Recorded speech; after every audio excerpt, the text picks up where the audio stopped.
Welcome back. Tonight's story is about a woman who buried her mother on a Tuesday, sat in the back row of the church, and counted the faces that looked relieved instead of broken, then walked into a lawyer's office 6 weeks later with a recorder in her purse and a will no one in that family had ever seen. Pour the coffee. Stay close. My mother faked her own funeral to find out which of her children would cry. 6 weeks later, I made sure the real will was read out loud, on tape. My name is Eleanor Whitfield. I am 42 years old. I work as an estate planning paralegal in Savannah, Georgia, in a small firm on Bull Street, where the ceiling fans still squeak and the coffee tastes like burnt paper. I have drafted 3 versions of my mother's will over the last decade. I knew which one was active the day the call came. It was 7:14 on a Tuesday morning in October. My phone buzzed on the kitchen counter next to a half-eaten piece of toast. My sister Camille was on the other end, breathing in that wet, performative way she has used since we were children. She said the words "Mama passed in her sleep," and I felt the marble countertop go cold under my palm. I should have cried. I did not. Something older than grief sat down beside me at that counter and waited. The kitchen smelled like burnt toast and bleach from the sink. A mockingbird was screaming outside the window. I remember thinking, very clearly, she is not dead. I have spent 20 years watching this woman rehearse her own death. This is the dress rehearsal she always wanted. If your gut already tells you what is coming, tell me in the comments. I want to see how many of us saw it from a mile away. We grew up in a yellow house on Forsyth Lane, 3 blocks from the cemetery, in a part of Savannah where the live oaks meet over the road like folded hands. From the outside, we looked like the family on the Christmas card. My father, Garrett Whitfield, sold insurance. My mother, Adelaide, ran the women's committee at the church and kept a glass dish of buttermints by the front door. She wore pale linen on Sundays and a string of small pearls that she touched whenever someone complimented her children. There were 3 of us. Camille, the oldest, the pretty one, the one with the laugh. Beau, the only son, the soft one, the one who learned early how to disappear. And me, the middle, the watcher, the one who learned to read a room before I could read a chapter book. The rot in that house was quiet. It came out at the dinner table. My mother had a phrase she used like a prayer. She called it a lesson. If Beau spilled milk, she would let it pool on the wood and tell him to sit in the spill until he understood the cost of carelessness. She called it a lesson. If Camille wanted attention, my mother gave it in the form of a public weighing. She would stand her on the bathroom scale before church and read the number out loud in the hallway so we all heard. She called it a lesson. If I asked for anything, even a glass of water in the middle of the night, she would tell me the story of the orphan girls in the county who had nothing and ask me which one of them I wanted to trade places with. She called that a lesson too. My father did not stop her. He read the paper, he polished his shoes on Saturday mornings with a small horsehair brush, and he hummed. He died when I was 24, a small stroke at his desk. The funeral home put him in his good gray suit, and my mother wept beautifully for the cameras of our neighbors' faces. I sat in the second pew and watched her wipe a tear that was not there. That was the first time I understood that she was an actress, and the stage was grief, and the audience was anyone she could trap into watching. The first warning came when I was 29. She called me into her sewing room, the one with the rose wallpaper, and asked me to bring my work laptop. She wanted me to draft her will. She said she trusted me more than the lawyers downtown because I was, in her words, a quiet child who listened. She had me write a version that left the house to Camille, the savings to Beau, and a single sentence to me. The sentence said, "Eleanor will understand." I typed it, I printed it, I drove home and threw up in my own driveway. She called me a week later and asked me to redraft it. She had changed her mind. This time, Beau got nothing. She called me 3 years after that and asked me to redraft it again. This time, everyone got something different, and at the bottom, in her own pen, she added a line I will never forget. She wrote, "The truest child will reveal herself when I am gone." That was the sentence I went to bed with for 10 years. The triggering incident came in late September of last year. My mother called a family dinner. She had not hosted one in 2 years. She wore the pale linen dress and the small pearls, and she served pecan pie that she had clearly bought from the bakery on Abercorn and put on her own plate. She announced, between bites, that she had been to the doctor.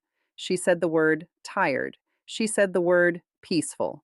She said she had made her arrangements and she wanted us to know she was at peace with the Lord. Camille cried on cue. Beau looked at his lap.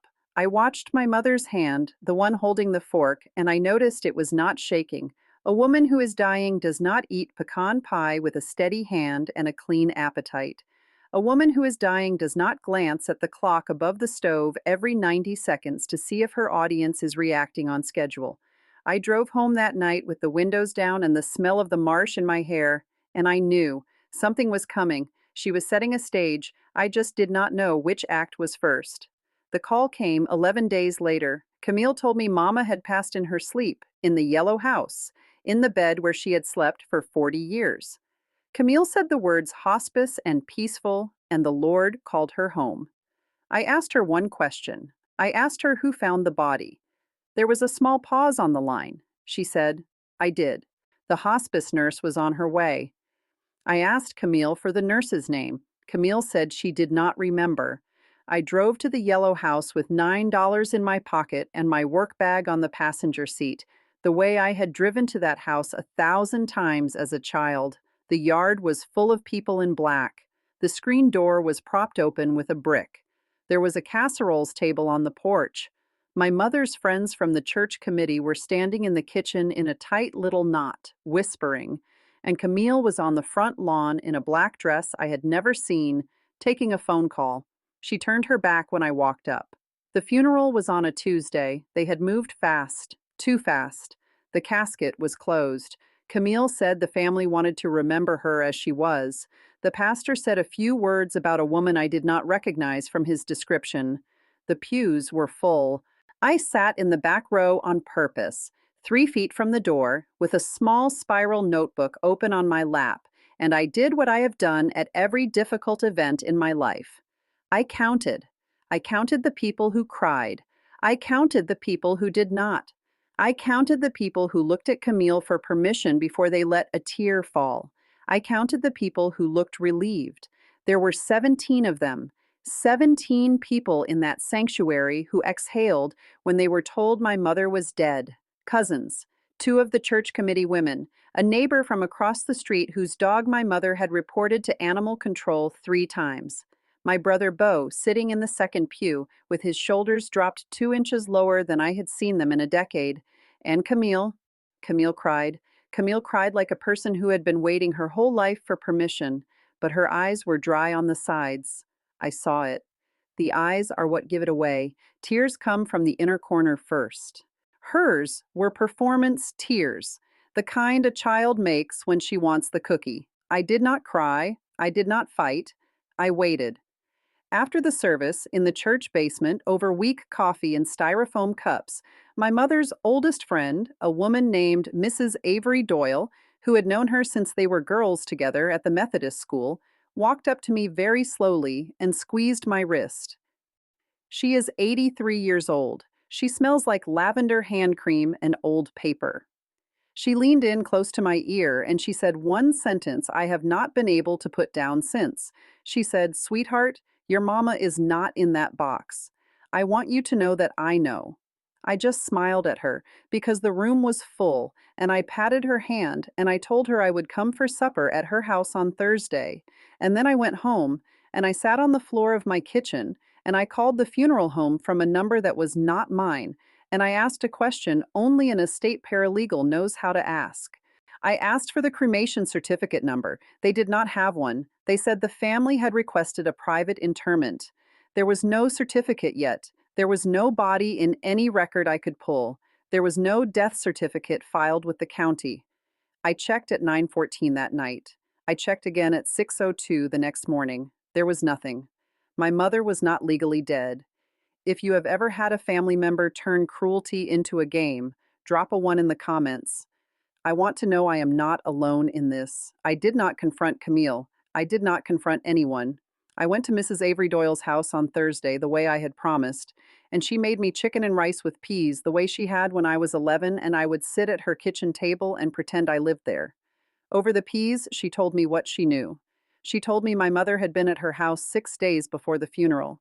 She told me my mother had asked her to keep a secret. My mother had told Mrs. Avery, with a small, proud smile, that she was going to find out which of her children truly loved her by giving them the gift of her death. She used the word gift. She said she would come back from the dead at the reading of the will and watch their faces. She said it would be a lesson. Mrs. Avery had told her, "You are going to lose more than you know, Adelaide," and my mother had laughed. Mrs. Avery cried at her own kitchen table. She told me she had not slept since. She had not known how to tell me, and she had not known whom to tell. So she told me with a wrist squeeze in the basement of a church, and now she was telling me the rest. I went home that night, and I did three things. I called the firm and took 2 weeks of personal leave. I drove to the safe deposit box in the small bank on Drayton Street, where I had quietly placed a sealed copy of the third and final will my mother had ever asked me to draft, the one she had signed in front of me and notarized 8 months earlier, the one she had told me to keep, in her words, in case anything ever happens to me. And I opened my work laptop and I drafted a single page of notes in pencil on a yellow legal pad. I wrote down every person I had counted in that sanctuary. I wrote down the 17 relieved faces. I wrote down what my mother had told Mrs. Avery. I wrote down the cremation certificate that did not exist.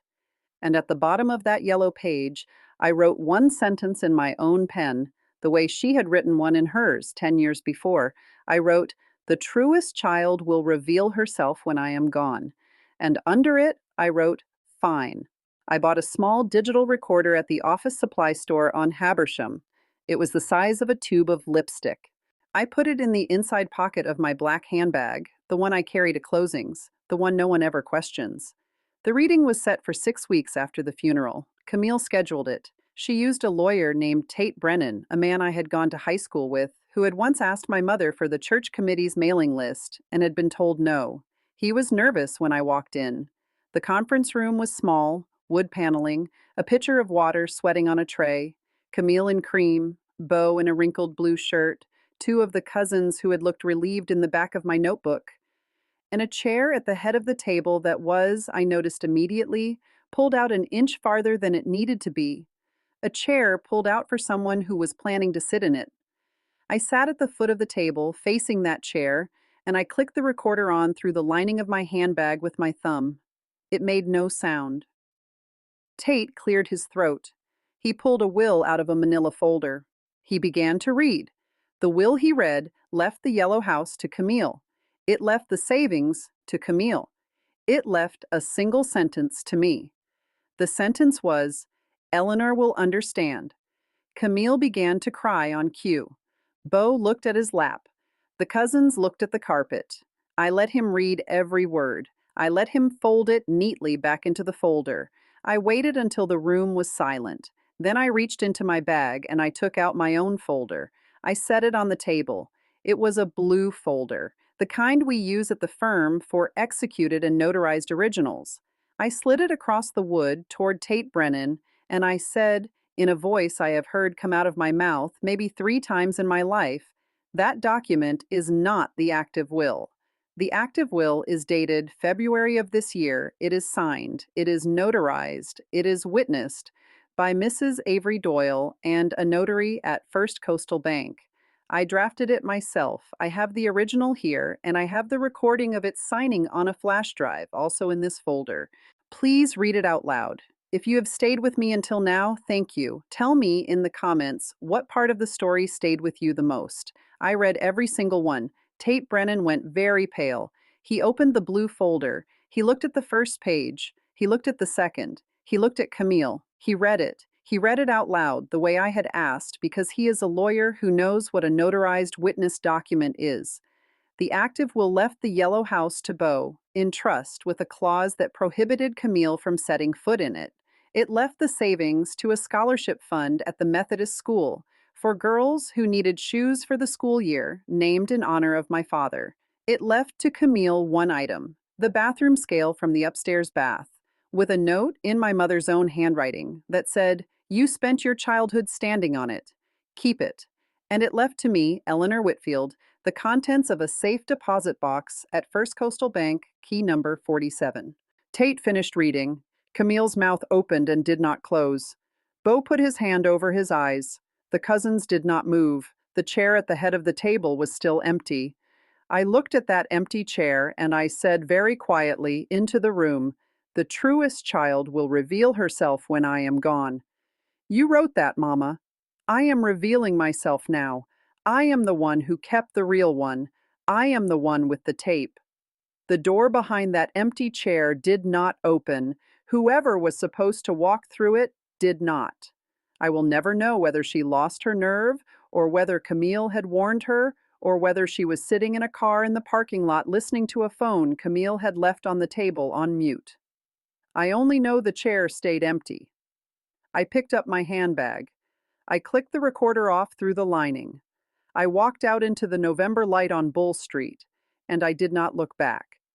She called me the next morning at 6:41 from a number I did not recognize. I did not answer.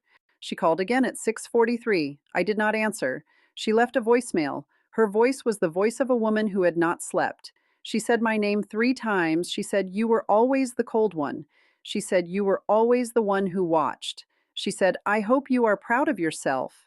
I saved the voicemail. I added it to the folder. I have not spoken to her since. Camille moved out of state. Beau lives in the yellow house with a rescue dog named Pepper and a porch light that he leaves on all night because the dark used to scare him as a boy. The scholarship at the Methodist school is in its first year. 6 girls have shoes for September. Mrs. Avery Doyle calls me every Sunday at 4. On the drive back from the lawyer's office, I talk to the little girl I used to be, the one in the second pew at her father's funeral, watching her mother wipe a tear that was not there. I told her, "You are not cold. You were watching because no one else would." I told her, "You were not the quiet one. You were the careful one." I told her, "Being unwanted by a person who is broken is not the same as being unworthy of love. A broken mirror does not tell you what you look like. It only tells you it is broken." I drove past the live oaks on Forsyth Lane. I drove past the cemetery where they had not buried her because there had been no one to bury. I drove past the small bank on Drayton Street where her real signature is locked in a vault, in my handwriting, in her ink. I turned the radio on. I turned it back off. The marsh smelled like salt and cut grass and the end of something. I said out loud, "To no one, you wanted to know which child would cry? None of us did, Mama. That is the answer. You raised us not to..."